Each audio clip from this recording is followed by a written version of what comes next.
Hello and welcome to episode 6 of the Total War Warhammer 2 Quest Battle walkthrough. In today's episode we are going over a quest battle for Imrik. The quest battle is called Lamoureux the Frozen Breath.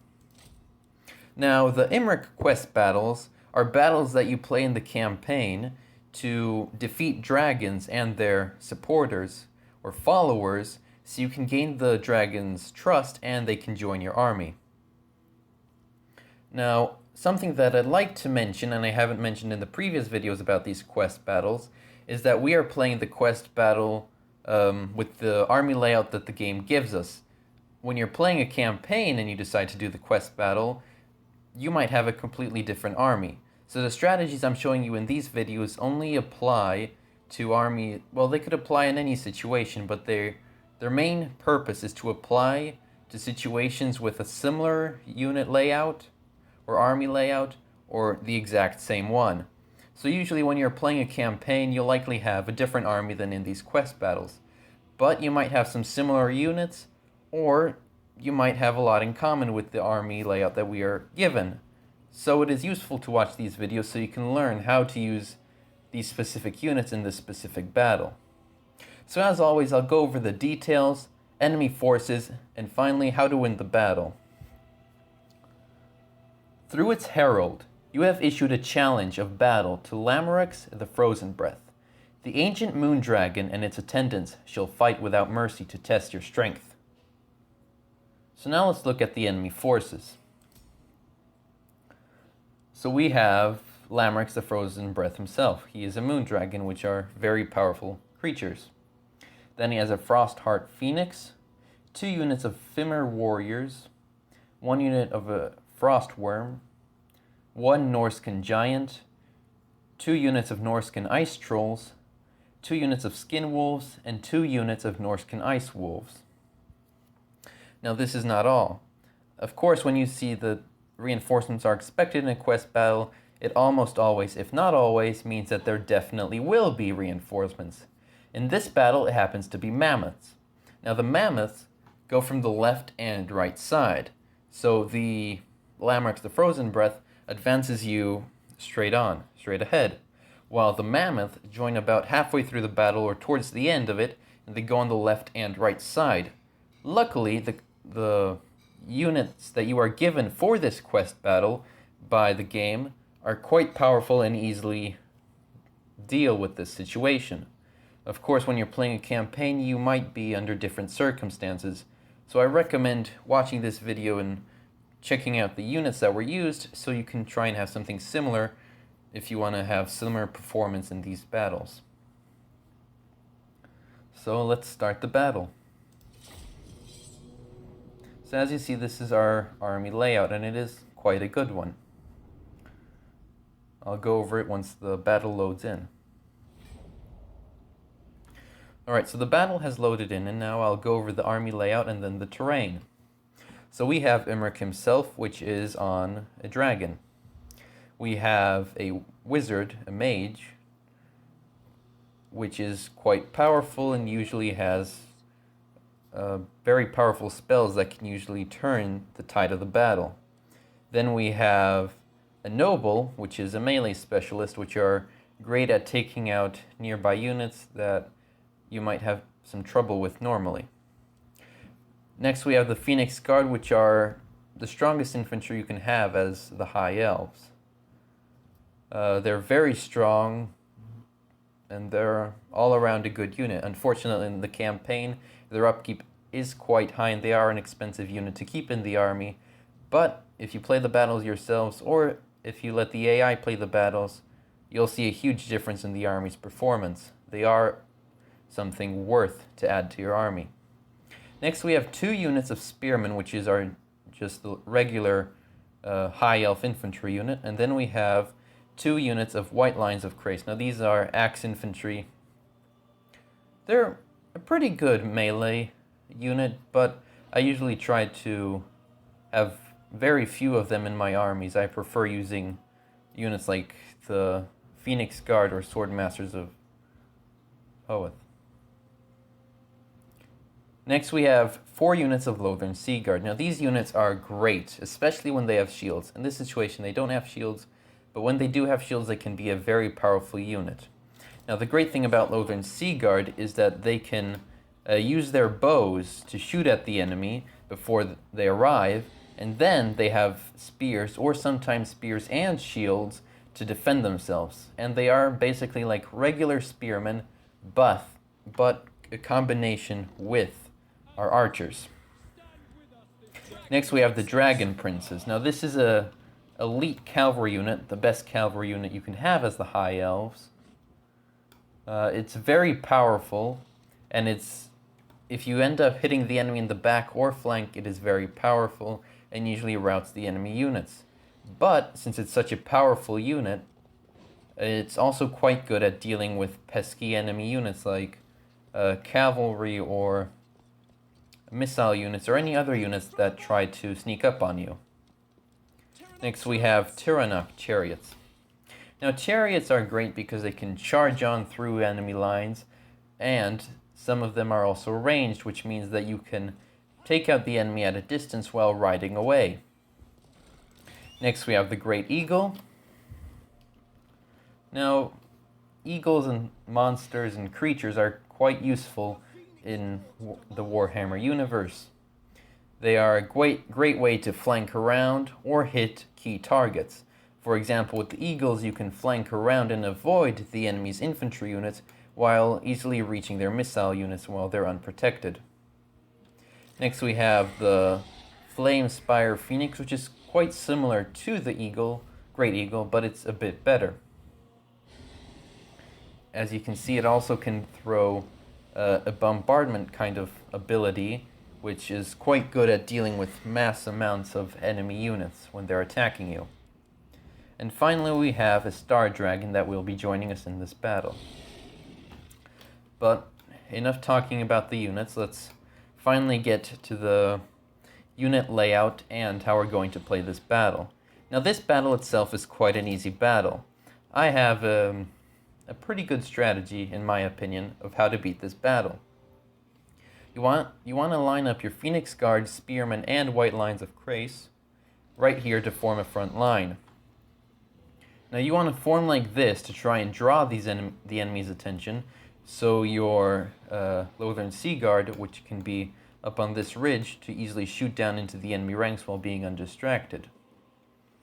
Sometimes it doesn't work, and they'll try and go after your Lothern Sea Guard, but that's also quite a good case and scenario, because in that scenario it allows you to easily flank around the enemy with your cavalry and heavy infantry units, while the Lothern Sea Guard, they have their spears and can easily defend themselves from the attacks.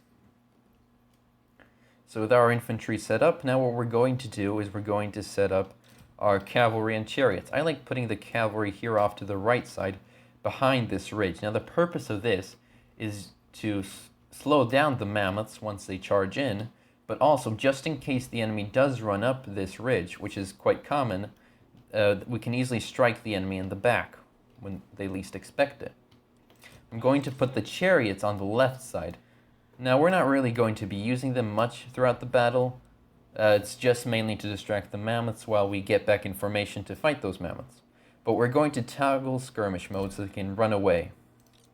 I'm actually going to have them face the mammoths.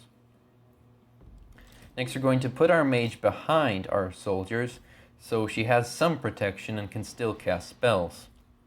Then Imrik and our Star Dragon, we're just going to put them on the either ends of our position, and the Great Eagle and Phoenix can go anywhere along the infantry line. The purpose of them is just to move around and assist wherever it's needed.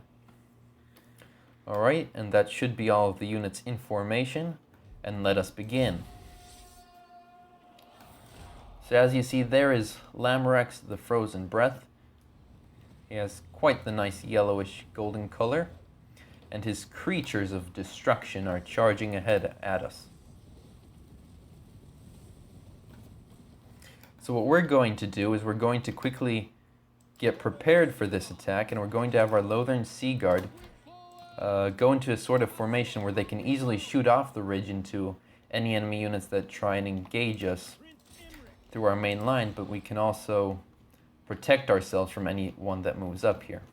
Now I'm going to use a Star Dragon to take out the enemy Frostheart Phoenix, because it can be quite a nuisance. Then we're going to use Imrik to take out the Frost Worm, and then head out to take Lamoureux the Frozen Breath. Luckily for us, Lamoureux the Frozen Breath gives us some time by not attacking us right away. Understood.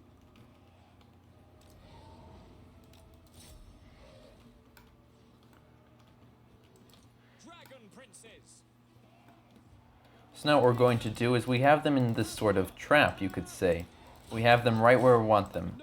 Our missile units can easily shoot at them, but we can also easily surround them. So that's what we're going to do. Unfortunately for us, Lamoureux the Frozen Breath is already here. But we're going to want to shoot at him. Now the Star Dragon isn't really prepared to fight Lamoureux the Frozen Breath. This is just a temporary distraction while we take out the Frostheart Phoenix. Now what we want to do is just have our infantry to chase down the enemy units.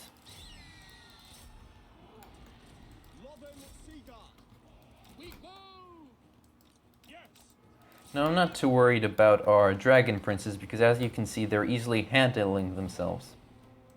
And just as expected, the Mammoths have arrived. So what we're going to do is we're going to send the Chariots up ahead to try and distract them while we finish up with the main army.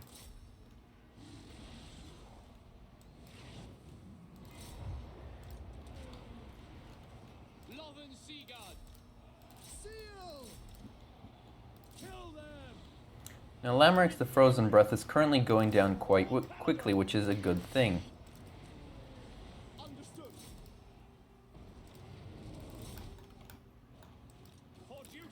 So I'm going to try and move away our Dragon Princes because we want them to try and distract the Mammoths, but they can't really do that if they're dead. But as you can see, it's green, so it means they will do plenty of damage while taking little themselves. So we will engage them for the time being while we finish off the enemy units here.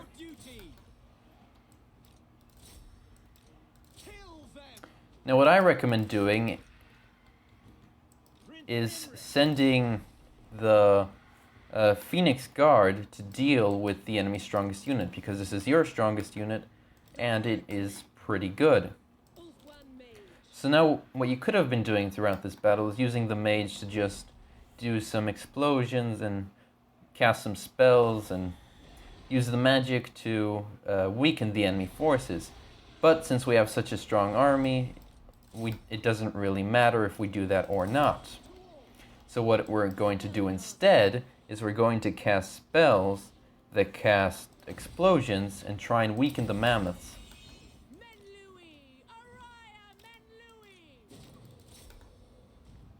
And just like that we hit. So now what I want to do is after we've taken down that giant, which is quite a nuisance, we're going to target the Mammoths. Now what we want to do is just put pressure on them to start routing, because once they start routing, they're quite easily taken out. So we're just going to continue chasing that one while we finish up.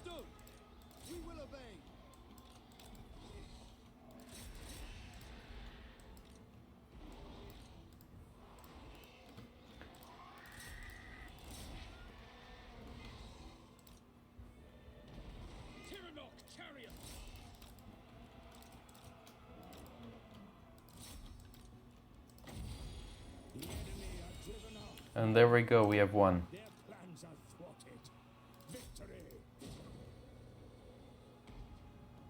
And just like this, you can end the battle. Now, this wasn't a perfect case scenario. I did a few things wrong. I wasn't paying much attention, which is a huge mistake, especially in these kind of crucial battles.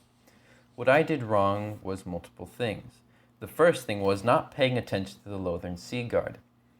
They are quite a powerful unit, and as you see, they easily held their own against plenty of creatures. And all 4 of the units are still alive. But what I could have done better is try to maneuver the units around so they wouldn't get flanked by the monsters, which could have saved a few of our lives. Then in the center, I didn't use the Phoenix Guard to target the enemy's strongest units. Next, I forgot to use the Mage to cast spells to weaken the enemy as they're approaching and when they're in combat with our front line. Now that caused a few more casualties, which were quite unnecessary. And finally, what I could have been doing is using Imrik's Dragon Breath, which is quite a powerful thing he can do. And I believe, yes, the Star Dragon can do that as well. So what it does, it sends this sort of fiery breath right at the enemy line. Now the best thing is to line up straight, right ahead at the enemy formation, so when it hits, it's a good straight line hitting as many of the units as possible. But I was a bit more focused on other things, like showing you where to position your troops and how to react to things, so I didn't pay much attention to the small things. But in the end, we did quite well. All of our units survived, and we won the battle. We could have taken a few less casualties, but in a quest battle, unless you're doing it in the campaign, it won't make much of a difference. So as you see, we had 170 losses, and the enemy had 83 losses in total. Now, we had hundreds of elven soldiers, while they had small packs and groups of large monsters. So that explains why we took heavier losses than they did. But in reality, we were more damaging to them. Because I'd say maybe 2-3 turns and this army would be back to full fighting health. So I hope you enjoyed this video, and I hope this was helpful. Like I said in the beginning, these videos for the quest battles, they are just to help you when you are using these units in similar situations. Of course, these units can be used in a variety of different ways to react to different things, but this is just my personal preference of how to win these battles with these units. Thank you for watching.